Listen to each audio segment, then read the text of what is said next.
see you. Good to see you. Absolutely. What's going on? Yeah, I got to talk back. I'm from Howard, Yeah. Good deal, man. Welcome to South by. I appreciate it. Absolutely. Love coming here. Good. When did you touch down? 2 days ago. Okay. So I had to literally touch down, run and go get a haircut because I've been locked up in the studio doing stuff, and I had to make it over to our event that we were doing. Absolutely. HBCU at South by Southwest. Yeah, it was important. I had a great time. Good deal. The students, about 125 black entrepreneur engineers, technologists really enjoyed the time. Yeah, super engaging. Well. I got just as much from them as they probably got from me. Just talking to them, seeing what their wants were, their needs, and trying to sort of guide them as to what places they could go. Absolutely. But having that one-on-one time, I think sometimes like people get around, I look like I'm 25, but I'm really 44. But people have these preconceived notions about the youth, and they just say stuff based off statistics instead of actually just having a conversation. Absolutely. You learn some things. Yeah. That's an interesting point. That actually provides some context to the conversation we're having today. Absolutely. How music and technology can be leveraged as a collaborative tool to actually get more young people into the innovation economy. Absolutely. And the opportunities of the future, but also allow brands and corporations and platforms to effectively partner and to also go there as well. I mean, it's part my story of the reason why I got into tech and specifically engineering was out of a need. This is me wanting to have the best equipment, DJ. I didn't have speakers that were the size of somebody else's speaker set, so I had to literally learn how to solder, make my own stuff, and that's what got me into wanting to build things and take things apart. Was music. It was the actual need to be out and not having money to be able to afford things. So, literally a kid on the corner just reading books, teaching himself, learning soldering, shocking yourself a couple of times, be like, oh, I didn't die. You know what I mean? This is cool. All right, the exploration, right? That sort of thing. But again, the work that I'm doing now as a chief musical strategist for TMA, which is the marketing arm, and having this direct talk with companies, but like you said, doing it in an effective way. How do we get effective with it to where what we're asking people to do is really affecting their bottom line, where we can say, okay, you put this money into this, and now here you can see the result. Not only are you building customers for the future, but you're also making this effective change of an employee base. Absolutely. Well, when you first sat down, you said, hey, you got to talk to me. You got to talk back to me. I'm HU. I'm from Howard University. Oh, absolutely. Talk a little bit about how that institution prepared you, because I think it provides context when people talk about the pipeline. We don't know where the young black entrepreneurs or the young Latinx entrepreneurs. Right. From what I understand, my wife went to Howard as well, and she was there in broadcast communications, journalism, doing the news, and you and your team. I was in communication and business, and also my team at that time. It was it was the normal thing of I'm starting this group. We went along to get a couple of the guys that were in our group signed. Tracy Lee released some records. Of course, the big story is Puffy went on to do what he did with Bad Boy Records. So there was a lot going on in the music business at the time.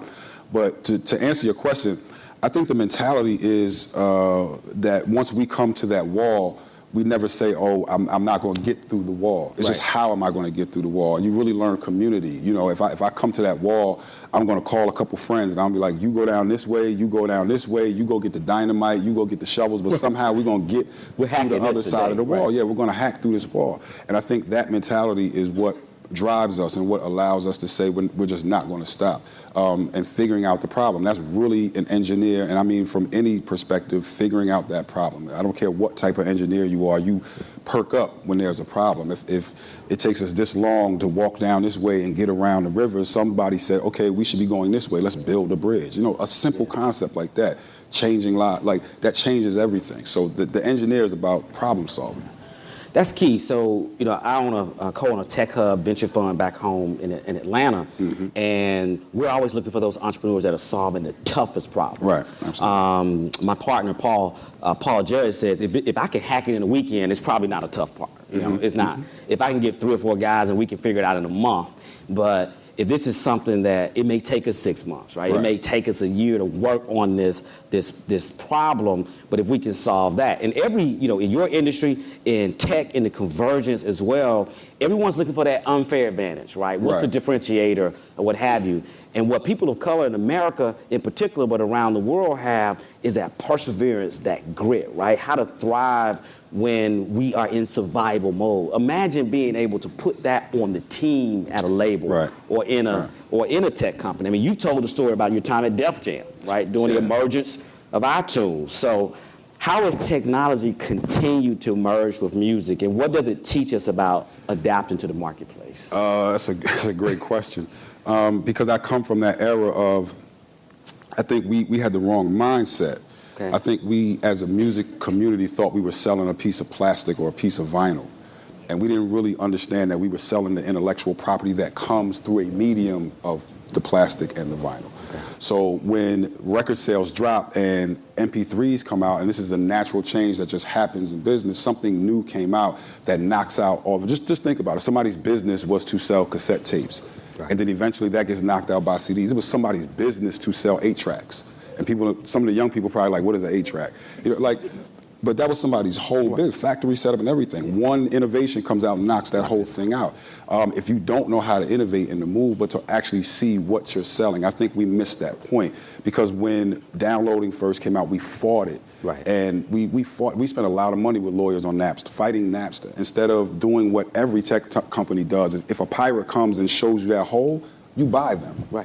It's that simple. We could have, the whole music business could have bought Napster, and then we would have owned the new way. Would have had the market share. But we didn't look at it that way. We looked at it as an enemy. And as the thing was changing, I was noticing it. It is funny because of my engineering, because of the fact that we were moving out of an analog into a digital form, and I was so excited. And I was just like, hey, we don't have to buy tape anymore. These tapes cost $150 per reel. You get 15 minutes. You possibly get 3 songs on there. This is a lot. Imagine at the end of an album, I got 8 of those set up. A kid was literally pushing a cart down the hallway of Sony Studios, a Hit Factory. Me seeing that change also led me to see, oh, wow, I could download any song and any movie I want right now. And when I was at Def Jam, we had a company meeting, and I raised my hand, and I said to the entire company, I was just like, has anybody thought how we're going to sell music when music is free? And nobody could understand what I was saying. And I was just like, y'all don't realize my kids they don't ask me to buy, they just go get it. This is going to disrupt that, but it's a huge ship. And if you can't see that turn, you'll never be able to predict where it's going. And in me studying, I shoot a Leica. This is one of my favorite cameras to shoot with as a hobby. And you study Kodak, and you go, okay, well, Kodak invented digital photography, but because the mentality of the people that were sitting in corporate said, no, we sell film. We have to keep directing everyone to buy film. This is our business. This is what, instead of saying, guess what, God, we just invented the whole new way that the guy literally created this in the basement, showed it to the higher-ups, and they said, nobody's going to want to look at their photos on a television. Missed it, right? Missed the whole thing. Wow. So it's like you're supposed to be the Instagrams and that. If you don't, and that's really the answer to the question. So if you don't see the innovation, if you don't see where it's going, but also if you don't have the ability to write what it is, then you're always going to be at the realm of someone else. So I think that's somewhat like an innate gift that was unlocked in you, where you were able to somewhat peer over into the future, and as a disruptive person, often misunderstood. That's not gonna, even think about Sean Parker, how he pivoted from that to then mentor Mark Zuckerberg. Absolutely. And made the connection to Peter Thiel, right? Absolutely. And because of that currency and that relationship, he was set. And so people might think of Sean Parker failing with Napster, and then comes back that way, right?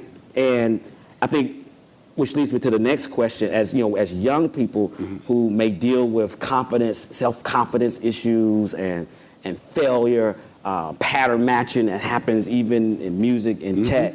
And you talk a lot about how kids, they spend most of their time engineering, guru, but fail to see themselves as engineers. Yeah, that's a big point. For me, it's about making engineering cool. So I was never afraid. My parents put that in me. Okay. I was never afraid to be the cool nerd. Like, I was always the cool nerd around my friends, and I had that self-confidence, but it came from being behind turntables. So when you're trying to search for your identity in your neighborhood, I never had to go after the local drug dealer or try to be like him. My identity came because I was behind these turntables, and that's a certain power in my neighborhood. Right. So I was always the cool guy, but it was like, okay, well, he can hook up the speakers really well, and he could do it really fast, and he knows exactly what it is. So people used to come to me with little simple things. Can you fix my VCR? Right. Can you fix my bike? And I started seeing direct monetary return from knowing information. So for me, it was always cool. And then I noticed that other black kids in my school had a problem showcasing the fact that they knew things. They felt like, oh, I'm gonna be ostracized from that. Right. So that was the whole point in a nutshell of why I did Era to Engineer as a hashtag and things like that. It was to make engineering cool because of that confidence of what you're speaking about. You should trying to get that child that doesn't grow up in that environment where knowing information is cool. Sometimes they get shunned for that. Oh, you're a nerd, you're this, you're that. And it's like, no, this is the direct way to go get a job or to go get money, or you don't even have to wait to now. It's beautiful now where if we're teaching students, you're actually putting their app on the app store. Every student that came up to me when we were at our meet and said something about, oh, well, this is my app or that, I went right on the store and bought the app. Right there. To show you that I can support and to show you that this is a direct monetary thing. So I think that's a huge part of it, and people miss that culturally, that other cultures are praising kids. And I'm talking about starting at K. You know, to me, it's amazing that we still kind of push that down, and that's part of the reason why I'm trying to change that. Yeah, I mean, even you're a brand, and the fact that you would build confidence in that moment by downloading the app, what that did for that young people. Absolutely. And in our community, there's a reason why we played it safe, man. When we came, out of chattel slavery, into Jim Crow, through unfair housing, unjust education, couldn't get access to GI Bill, lynchings, and all the things we were talking about in the back room with how data is now being used to map all of that stuff. Right. We were taught to play it safe. Yes, right? Absolutely. And that, I think, has been translated just into our culture, that you play it safe, you stay in the box, you stay in the rules, and you go that path. I was having an interesting conversation with someone because my daughter is graduating from American this year. Thank God. Right? There you go. Tuition is done. Tuition is done. But I was having this interesting conversation because there was a New York Times piece that said, are we as parents underserving our children by trying to force them to go through the same lane that we went through? Yeah. And a lot of it is done out of love. If you grew up in my household with my mother and father, you're going to college, you are going to graduate, this is the route that you have to go. So it was a question of saying, are we forcing them to follow a pattern that we had to go through that may not be applicable anymore? Because they're watching their counterparts go do 1-2 years of schooling, right, create some incredible program, pick up a skill, pick up and make this money, and then we're forcing our kids to do because we're doing it out of love, thinking that that's the correct way to do it. So again, that pattern recognition of where we start to place people in a box, that and along with the realities of life that I start to see when I'm actually touching the lives of these children, where we say, okay, well, we should be having our kids do this, this, and this by this age. And I try to explain to some people, it's a lot of single moms out there that are working this job and that job. And in her mind, she's saying, I'm struggling to provide this environment just for you to be alive. And again, in her mind, she's saying, I'm getting you up, I'm getting you dressed, I'm getting you to school. Here's school. You are supposed to be educating my child. Right. While I'm working, trying to maintain life. So, and if she's a halfway decent parent, she's trying to cook dinner, check a little bit of homework by 6, 7, and then maybe off to another job. These are realities of the children in my neighborhood. Yeah. So, that sort of environment too is where do we fit that in? We have to be the thing that is saying, okay, you can come to this center, you can come to this place to be provided with the things that you may not be getting at home, because your competition is starting in 3rd grade, right, learning how to code. You're absolutely right. And just to give some context to that single mom, if you take a single Black female mother in America, her net worth on average today is $5. And I'm talking assets minus liabilities, not income. So she's working, she's on that grind, right? It's check to check. That's how we always say, she's living check to check. Well, $5. By 2053, average net worth of a black family will be 0. Just give you that, let that sink in for a moment. So with all of this accumulated, education, terminal degrees, 2 years, community colleges, 4-year, institution, and PhD, and then you come out and you can go do research, or you don't have the skills, so you still have to go get the skills. Right. What can companies do, corporate brands and companies do to accelerate that skills, encourage that skills development, so when you come out of middle school, when you come out of high school, you can make a choice. Do I want to go straight and be a software developer? Do I want to be in technical sales? Right. Do I want to be in UX design? Right. There's all types of jobs, right, that don't technically require Yes. a 4-year, terminal degree. The number one thing to get straight to the point is funding, right? But being smart about the funding, being smart about where you're putting that money, or the way that you look at it. If you take one of those employees and you may train them anyway later, you're going to end up spending more as if you just spent the $20,000 from when they started. Exactly. If you understand, it's very simple math. Unit economics, right?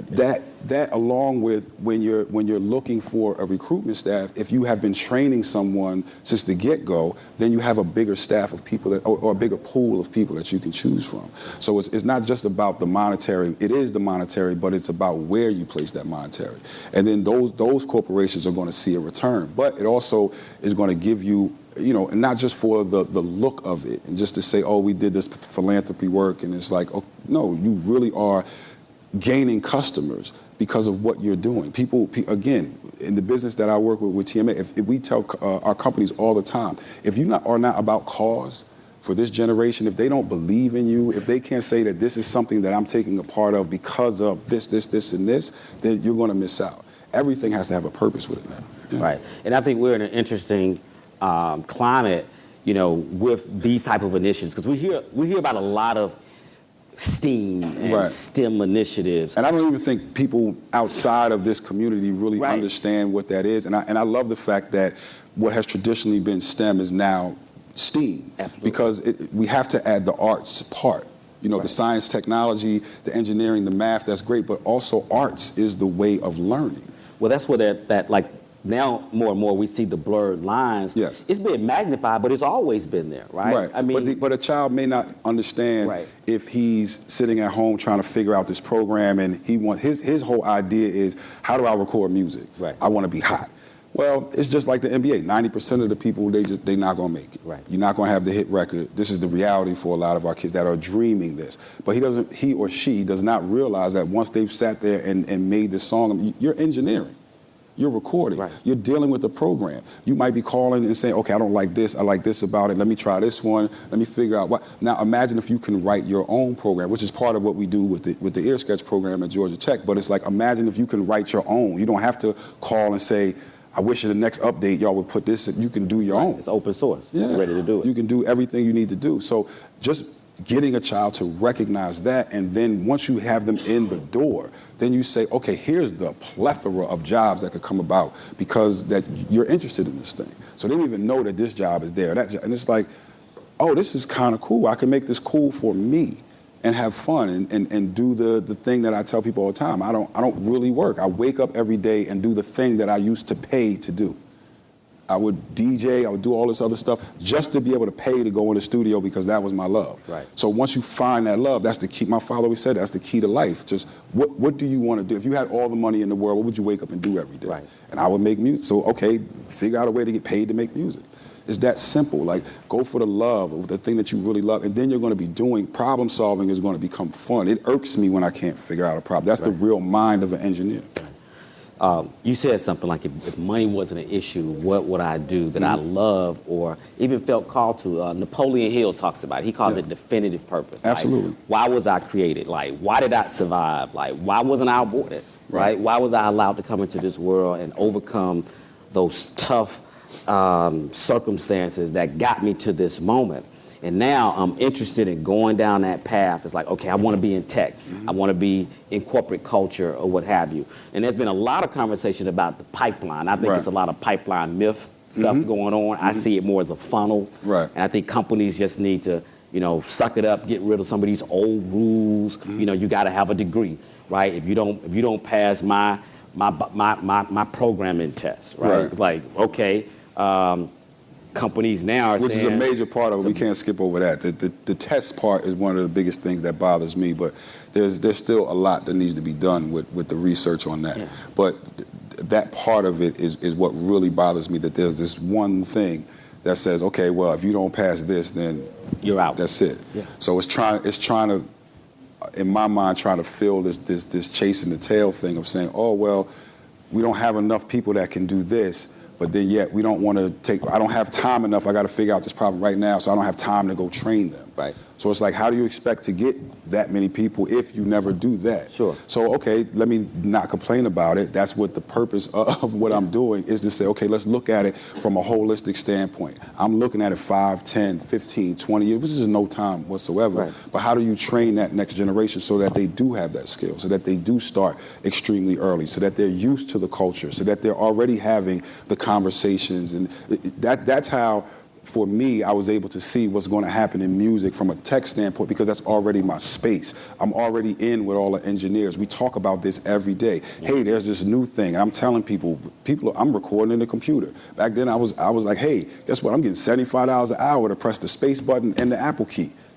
Right. Like, because nobody knows how to work this thing. Right. You know what I mean? It was that simple. But you have to be in that space. So creating that from a very early age, that's the whole purpose of Sleeping Giants and what we're doing. And you said something, just to close that point out around like this programming test.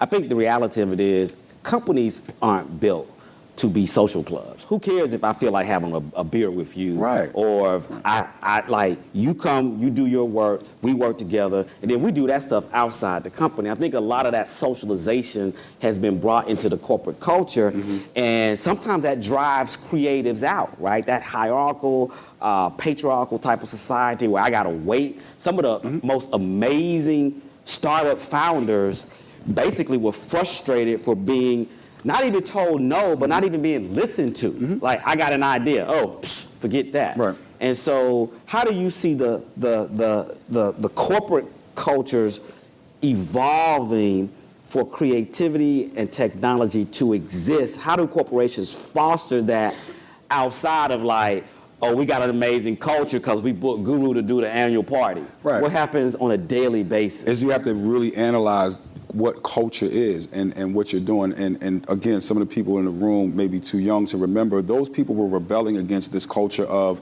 the only way you could do business is to have a suit and tie on. Right. They were rebelling against that. They said, my mind works, this is the way I want to come to work. But you're also creating another culture that's specific just to you. So if someone's outside of that thing, it may seem foreign. So you have to develop it and have sense. I don't want to call it sensitivity, but you have to be sensitive to the culture of everyone, which is why sometimes men are not sensitive to the culture of what's going on with women. And we just got those biggest shocks in Hollywood and saying, okay, we're not going through this no more. The same thing has to be done in tech, and to say, look, we're not going through this no more. This is really what it is. Let's merge this so that everybody feels comfortable here. You know, and then that sort of, and I don't want to call it an old boys club because they're not even old. Right. It's the new boys club. Exactly.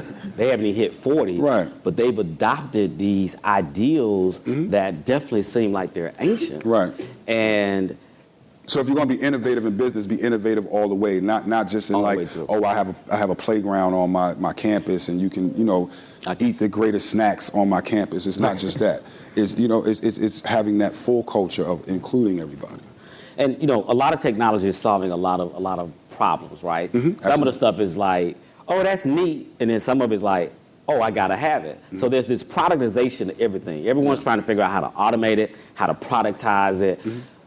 How do we productize and automate getting young kids, into the innovation economy? Or how do we use this automation and productation to solve poverty or water crisis, or the fact that that young kid, when the mom puts them on the bus and the bus driver didn't even show up that day, and so they can't even get to school, or they can't get back home and they're stuck there for 2 hours. Like, how do we use technology from your perspective to solve some of the hardest issues in underrepresented communities? It's a couple answers to that, and of course, nothing happens in a vacuum, but it's the way that we view things. So we work in the United States of America. People are concerned about money. So most of the time, we're putting what we know towards something that's going to create money. We just had a conversation about AI, and it's just like, okay, we talking about cars that drive themselves? Right.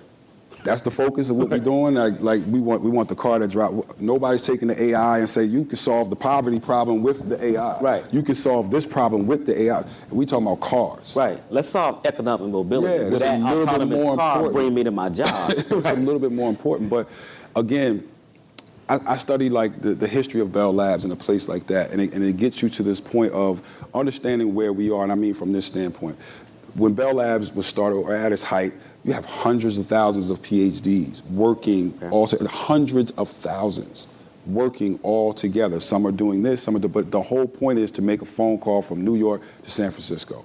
Was the whole point. That one thing gave us transistors, gave us GPS, gave all this groundbreaking stuff because you had massive thought. And a lot of times we have now come to the point where we have these multi-million and billion-dollar companies that have reduced the amount of thought. Right. Now it's down to like a core of 20 people thinking. Mm-hmm. And it's like, well, you may need some outside thought here. Right. And that's what I generally mean. So it's like we've scaled down the amount of thinking that we do and the amount of people that do that thinking. So if we could apply what we're doing in certain areas, but look at it beyond just a money grab, and also the biggest thing is look at it beyond just the next year's schedule. When I studied Bell Labs, you were allowed at that company to say, okay, I'm gonna be working on this thing for 5 years. Wow.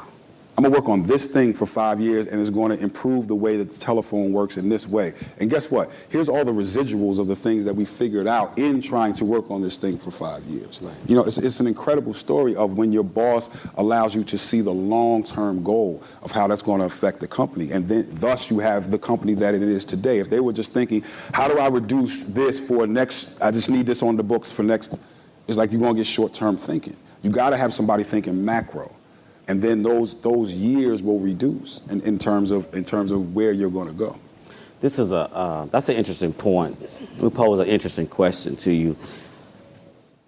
Do you think America is built on prototypes that were never iterated upon? And because these billion-dollar conglomerates were created, folks have like, well, I don't want to disrupt the industry. I'm just going to ride this prototype all the way out and not continue to make it better. There's a couple ways to look at it. One of my favorite people to read, Gerald Lanier, talks about lock and code. And sometimes it's not even about like, what I mean by lock and code is sometimes it's not about, oh, we have this better way. It's that the whole thing is built on this.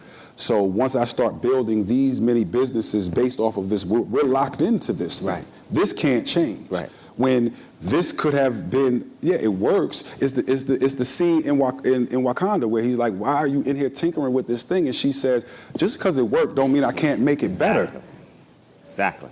So we start to lock ourselves into these sort of things. You know, I say that in the music business all the time, but one of the biggest places where I'm looking at it now is in AI because we talk in binary code, right? Zeros and ones. And when I say this to my students, they have to pause for a second, but I'm like, y'all realize there's an infinite amount of space in between 0 and 1, right?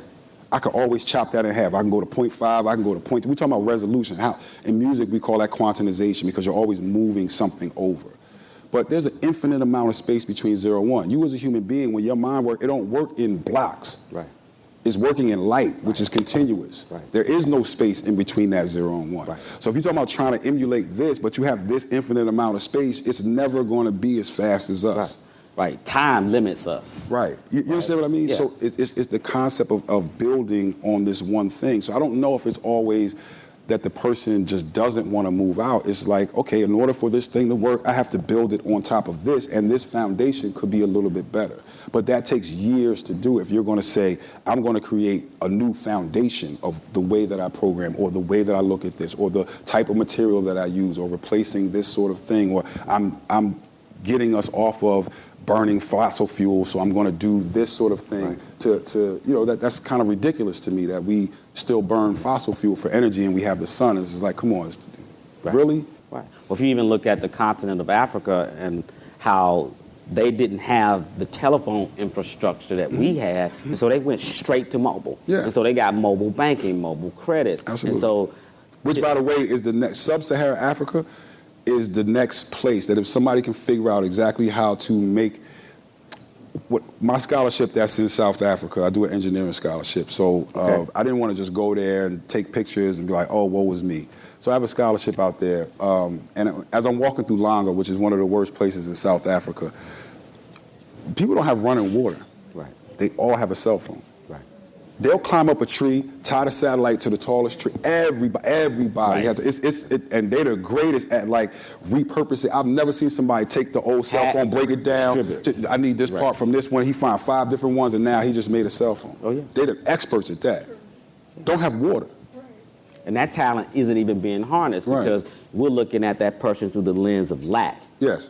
And we don't see that person through the lens like that was some great. Basically, they created something from nothing. They built something from nothing, which leads me to this next point. You know, major corporations, some are getting it right, some haven't. I was definitely impressed with with Bell Labs and the Foundry and how they really continued to iterate and had those thinkers there. Could have done better on the diversity, inclusion, and equity side. Every company can, right? Yeah. But then you have companies today that they launch these corporate innovation initiatives. Yes. And they're really like marketing and PR. Or they're trying to recruit, which is okay. But are they really trying to create market share in the future? And I think your industry, talk about how you constantly iterating your industry, right? Yeah. How can that process be applied to product development or campaigns and brands? Well, number one, I speak to a lot of, again, I'm the chief music strategist at TMA, which is the marketing arm. I speak to a lot of brands all the time. Okay. And from one standpoint, you have to look at it and say, people have to start realizing that they won. That's one thing. The people that are now in positions to give the money, to do all of those things are there and were the people 30 years ago that were like, when I get in, I'm going to change it. Those people exist. So one is having this mind state of saying, we sometimes look at corporate and go, oh, corporate's evil. It's not evil, it's just we have to figure out how do we bridge this gap. Because someone may not know exactly where to put their money.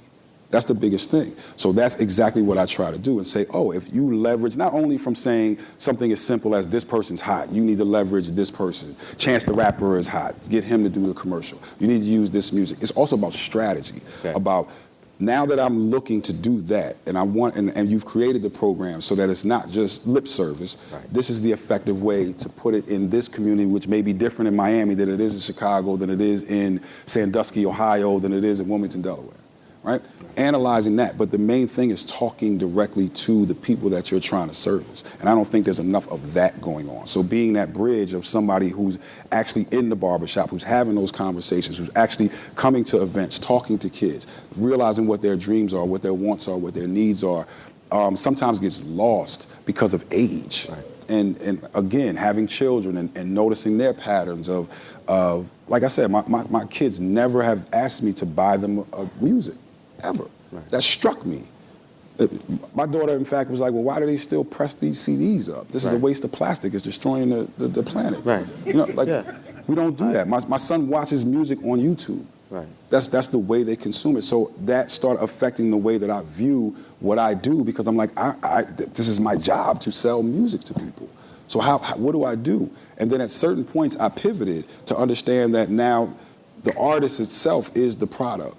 So to answer your question, it's like, okay, now you may have to pivot from the normal traditional ways in which you gave back. There may need to be a new way to do that. Or I may need to set it up this way that has never been done before or does not exist. I need to create that thing.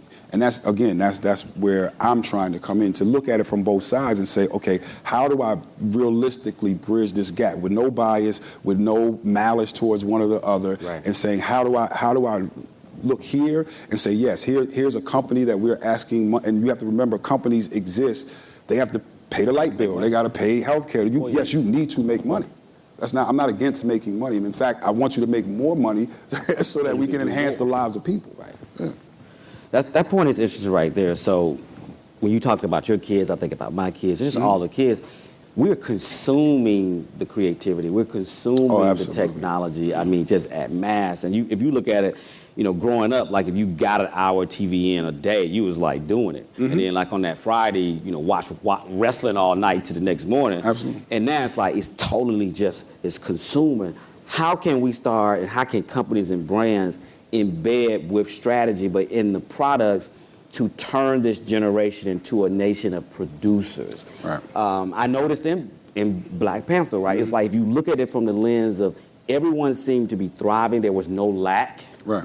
Everybody was enterprising. They were part of an ecosystem. They had exposure. They knew what the resources were. They knew how they made money. Like, it's how do companies leverage that to help more young people get into STEAM? Maybe it's even like not calling it STEAM because every parent wants their kid to be smart. So maybe it's like smart, right? So what are your thoughts on that? I think number one is to provide the ways to create the content, which a lot of companies are doing, but it's scattered. Okay. Right? It's just scattered all over the place. So providing better ways for people to create. And I think too many times it's uncool to be in the space of, well, that's just what I do. Okay. Instead of they all, when I mean by that's just what I do, in terms of being an engineer, in terms of being someone behind the scenes, in terms of being all these other things that don't come along with the instant fame. So we've created sort of this social monster now of where the kid is doing things for digital likes. Okay. And it's like, the Hollywoodization. Well, the thing that I ask people all the time, and I'm like, well, okay, well, how are you monetizing that? Right. What's the point of having 1 million followers if you're not monetizing that thing? This is just mental masturbation. This is just like, and we do it all night. Right? We just sit there. Right. This is just to stroke your ego to say I got these many people to like this, and it's like, okay, you're not realizing what the power of that is. So no, in this economy, and I'm speaking of the music business right now, there's going to be very few million sellers. You're not going to see that many come about, but if I can sell 10,000 on my own, I've just created $100,000. I'm rounding numbers off to say I'm selling something for $10, right?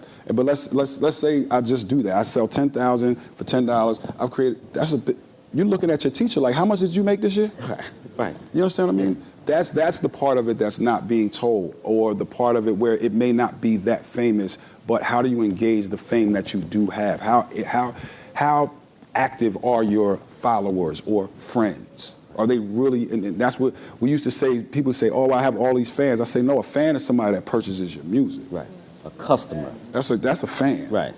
I'm a fan. I went to go see a band I went to go see a band last night. I like that band. Okay, let me get on here and let me purchase their music. Right. That's the real support. People are having these fantasies about having these millions of followers, and they're not monetizing what those are. It's almost like the power that we prayed for, and then everyone got it, and then now it feels like when my parents were like, okay, we went through all this civil rights, and now y'all don't even understand what we did. Y'all just take that for granted. Right. And it's like, no, people actually died and said it. So it's like, no, us as the music business, we went through this to say, okay, now you finally have the freedom, but you're not utilizing the thing right. You're on here looking at just like World Star. Right. And it's like, no, you could be developing your own stuff, developing products, selling things, and not only just selling it to your neighborhood, connecting you to the world. To the world. You know, I go to Africa, and the first thing is I get off, and people are like, oh, can I buy that T-shirt from you? And I'm like, you realize how much you would get just connecting those two worlds? Right. You know, that's really the way I look at it. So the companies, to answer your question, could, the same way that we're advertising a product, we could advertise the way in which people could use that product to be more creative and linking those together so that it's not scattered. Everybody has the same internet, but not everybody knows how to use the internet to find the things that they need. And that's, we're at the beginning of the gig economy, right? Right, absolutely. Where people will have to do something to make a living, and some people will scale and productize, but in the gig economy, your skills and your knowledge, and I mean, particularly in an era where they're saying 2/3 of the jobs that exist today, we don't even know what they will be 20 years from now, because I bet the robots haven't told us what they needed yet, right? Right. We don't know what those jobs are going to be, but then we're fighting this battle to say, oh, we need to get our kids into coding. Realize that coding is going to be the factory worker. Right. That's the bottom of the back. Like, this is just to talk. This is just to have a conversation. Right. We like begging you to become this is the factory worker. Right. The people, you think it's bad in just this level. We talking about AI and the things that are really going to push. There's nobody in that space. Right. So it's like that's going to be the innovators and the people that are going to be doing the really. This is just for you to like. If you learning this, this is for you to fix somebody else's problem. Hey, the thing is messing up. Come in here. You can choose front and back, whatever you want, but the thing is messing up. Right. Fix it. Right. That's going to be the factory worker. Right. And so we got to maximize. I mean, if you look at just the accelerated path, for the first time in history, you can create multi-generational wealth with no reliance on pre-existing multi-generational Absolutely. wealth. You don't have to, my daddy and uncle wrote me $1 million check for me to go out and fail once, and they did it a second time. And third, all you basically, pull it up, you code it, your co-founder sells it and markets it, takes it to market. And so we got to maximize this next 10, 20 years because then... And you have to look at it like that. People don't, again, I've watched complete neighborhoods change. Go to Brooklyn 30 years ago and go there now and see the gentrification that happens because a community of people said all of this property is valuable. And I'm about all of this. You go, a lot of the people around Marcy Projects were sitting there looking at the same dilapidated buildings. And people came in there and bought that whole neighborhood. Then you realize, oh, once I own it, I could call it whatever I want. Let's call this area Dumbo. Right. What's that? That didn't exist. That was where all of the dope fiends and the boxing rings were. That's all it was boxing and a bunch of dope. And people said, there's waterfront property down here that y'all not. Let me get that. But 30 years is no time whatsoever. I'm saying the same thing. People are forgetting that Apple was the person throwing the hammer at Big Brother in '85. Now they're Big Brother. Right. No time whatsoever. No time. So you have to think in those sort of lengths of time. I'm going to ask you this next question, and you brought up Dumbo. There was so much wisdom in 444, right? Yeah, and just in terms of watching the evolution. But before we talk a little bit about that and then open it up for questions, I feel like this next question is kind of like reiterative. Like every 10, 20 years when folks want to figure out how to tap into black culture or brown culture, what have you, then they ask the same questions. And I think it's like, well, how do we understand, black people and black culture? I mean, maybe if they put black history, because it's American history, in our history books, and people will understand our contribution of building that multi-generational wealth we just talked about. We did it for free. We were vested in the building of the American construct. And then it's like in history books, the only thing that's recorded is like black folks showed up in America, the slaves were happy, and it was written in books. But you got to go all the way back to like ancient Kemet and look like Amhos and Amhotep and how they built, engineered, they built the pyramids and all, just the architecture and everything. It's like, but coming full circle today, what would you say to the company that's like, help me understand the culture and how to engage, interact, expose, and do business with black and brown people in America? It's amazing to me, and it's a very basic thing. You can go through our history and try to understand exactly who we are, why we have trauma in this country, but really, to be honest with you, all you have to really tell the company is, all we want is for you not to play us. There you go. That's it. We just don't want to be played. Don't put the commercial out with the person with the watermelon, with the chick. Like, come on, that's insulting. You should be able to tell what's insulting and not insulting. How is that getting through agencies now? How's some of this stuff getting through? Because they don't have TMA representing them. All right. No, but see, that's part of it. Again, having that sensitivity for not only just for us, but for all people. Like I tell people all the time, like I have Native American friends, and it's insulting when you see certain things that are taken out of their tradition, but then you don't really understand. You can't just put anybody with them feathers on. Them feathers mean something. It means something. Like that's almost like an insult. You have to be very sensitive to what you're doing. But again, that goes back to wanting to really understand your customer in a whole way. Am I just trying to get the quick dollar off of you, or am I trying to build this lifelong customer? A lot of the companies that I deal with are trying to build these lifelong customers. The only people that really, really think like that is the credit card companies. Let me catch you in college so I can get you locked in for life. Right. That's the only people that really think like that. Right. I mean, you went deep there, because it's the depth of, I guess, the complexity of how it just it continues to cycle and cycle and cycle and cycle. Well, us breaking the cycle, you touched on it before. With 444 is an attempt to sort of try to break that cycle and to say, okay, we've already made these many years of hit records. I'm not worried about like being in the club, popping bottles at 44 years old. Like that was me at 22, you know, sort of thing. So this album was, again, about empowerment and trying to teach lessons that if the music is what's raising the kid, then let's throw some of these lessons in the music, because people don't really understand our kids start at zero. There is no trust fund. Matter of fact, our kids start at less than zero because their mom and daddy leave them with bills. And we gotta. So they start out in the negative. Right.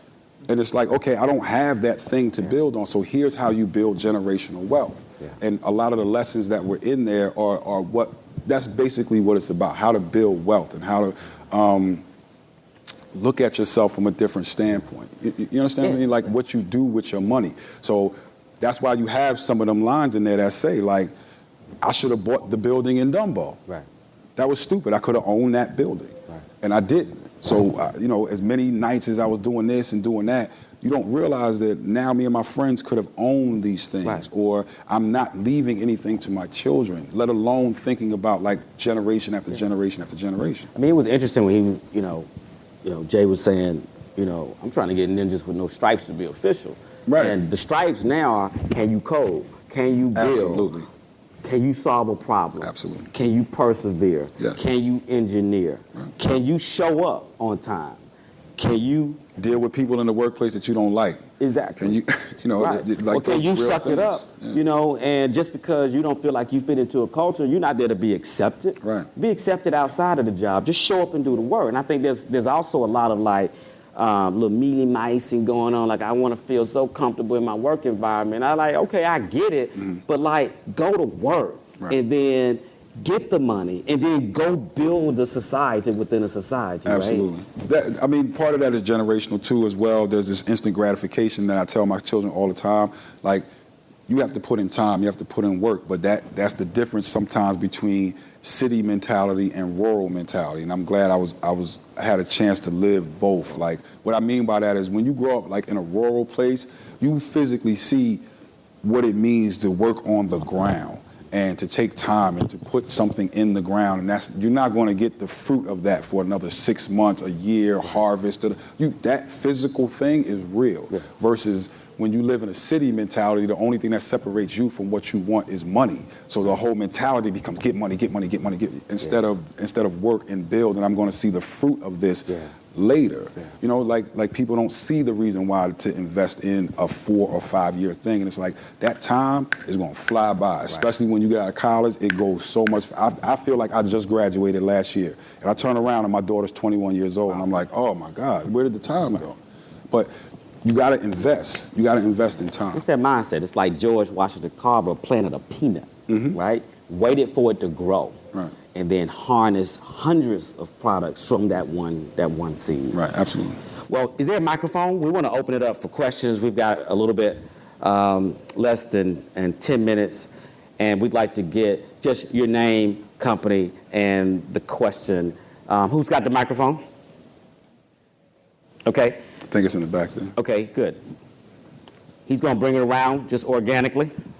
Turn my voice up. I always want to say that, Guru. I know you work closely with Ninth, and I was wondering, were you involved in the mix process on Duckworth? No, I didn't mix Duckworth. I was there that night because we were working on Rhapsody's album, so I was doing something else. So Crisis actually mixed that. But as you know, Ninth is a good friend of mine, also an educator. He teaches at a bunch of schools. So yeah, we're working hard to keep the purity in what we're doing with Jamila the same way, and it's been working. And it's another reason why I'm trying to just show people stick to your guns. So there's a bunch of people told us we should have changed Rhapsody's music, and again, we're trying to put a positive black female out there, and thank God she got 2 Grammy nominations last year. She got bars. So, Good deal. Thank you, Guru. That was a great album by Rhapsody as well. Appreciate it. Good deal. Hey. My name is Roy. I'm from South Africa, and you mentioned that you do work in South Africa. So I work in music management, and I just wanted to get a bit more info on what you do in South Africa and what your involvement is. Yeah, so I went to talk at School of Audio Engineering, SAE. And again, instead of me just going there and talking and just, I was moved. I wanted to do something. So my scholarship is very simple. I have the kids from Langa, they have to write a one-page paper as to the reason why they should be the next recipient of the Young Guru Scholarship. And me along with my team, we pick the person and then we send them to School of Audio Engineering. We pay for the full ride. It's just something out of my pocket that I felt like I could give back. And this year was actually our second year of having a graduate. So we've had that going now. So we've had 2 people complete the full program, and then we try to find them a job. So that's really what it is. It's very short and sweet, but it's something that's very effective to go to, if you know South Africa, you know Langa, and you know how bad it is there. And it's very interesting for me to watch the reversal of roles of darker-skinned blacks were being hated on for so long in apartheid, and then now that apartheid is over and you have a certain group of dark-skinned blacks that have risen to power, now the lighter-skinned blacks, or what's deemed colored, we're in America so everybody doesn't understand, but what is called colored is now the people that are catching hell.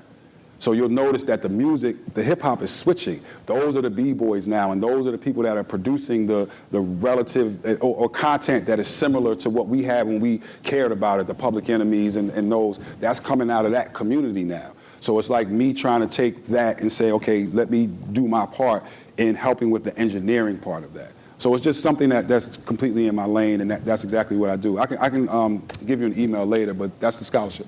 All right, I'm going to implement an inclusion rider real quick in here, and I want to make sure we get some ladies represented. I want to chase back. Let's come on down here.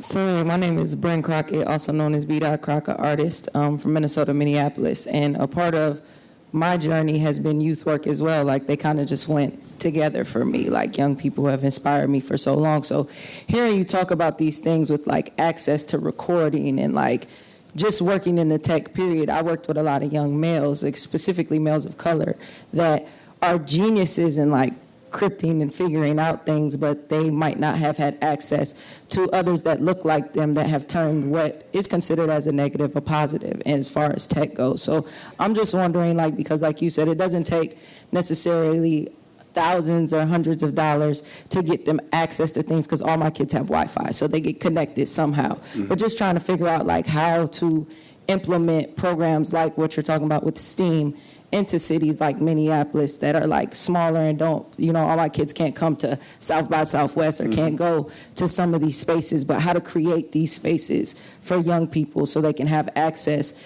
to these visual representations that to me are just as pivotal as learning the knowledge. Right. That's a great question. So one is creating these programs like this. So that's what I'm doing with Sleeping Giants, is to actually do research, to have the backup to say why this thing that we're saying actually works, and then scale, right? Figuring out how to do that all across the board. But there's also very simple things that we could do. He has an app that he's developed, if you don't mind me talking about this, that when you go on there to the app, no matter what city you're in, it's going to show you the person that does whatever, and it's a black face in engineering. And if I'm in Atlanta, it's going to show me all the people that are really doing it in that area right around me. So for you, it would be, okay, these are all the people right around me that are actually doing it. And that's what the app does. And then you can go on there and say, okay, well, I'm interested in this, this, or this. It's, again, building the tools to say, here's the problem. They don't see enough faces like them. Well, here's the faces. Here's the guy in Atlanta that's driving around in a Bentley because he created this program. You want to floss and you want to do it. Guess what? Your chances of doing that as a rapper is not really that big. It's not really going to work. It's about 5 of them that really got good money. The rest of them got to still go out and work. They're not rich. It's just a persona, right? They don't have real money, and then we talking about wealth. So here's the person that really has the wealth from coding, and he sold this company, and now he kicks back and he drives around in this. Don't you want to be that? That's the things that you create. All right, thank you. Good deal.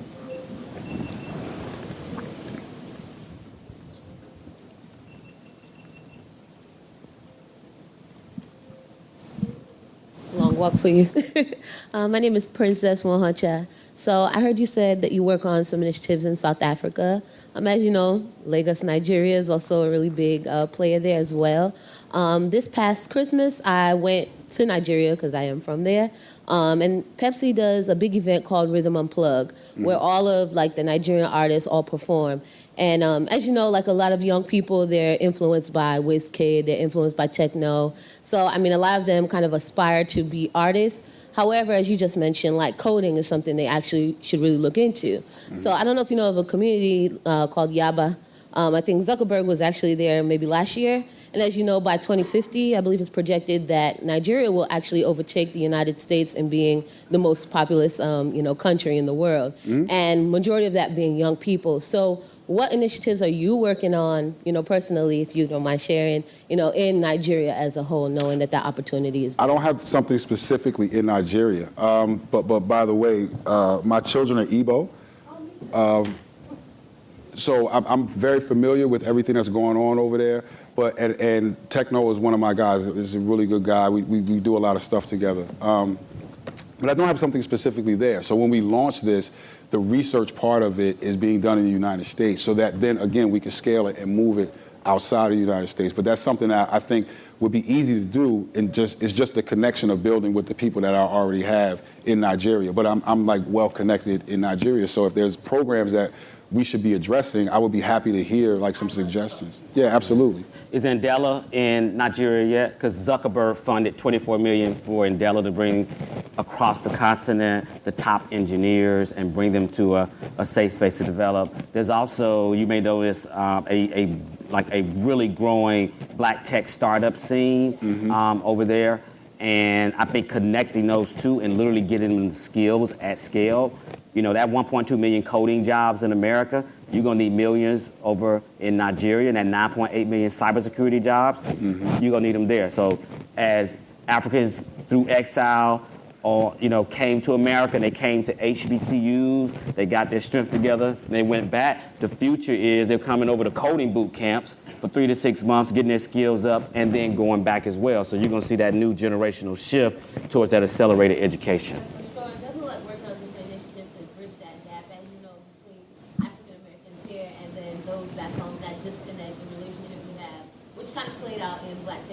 Yeah, absolutely. That was the entire thesis.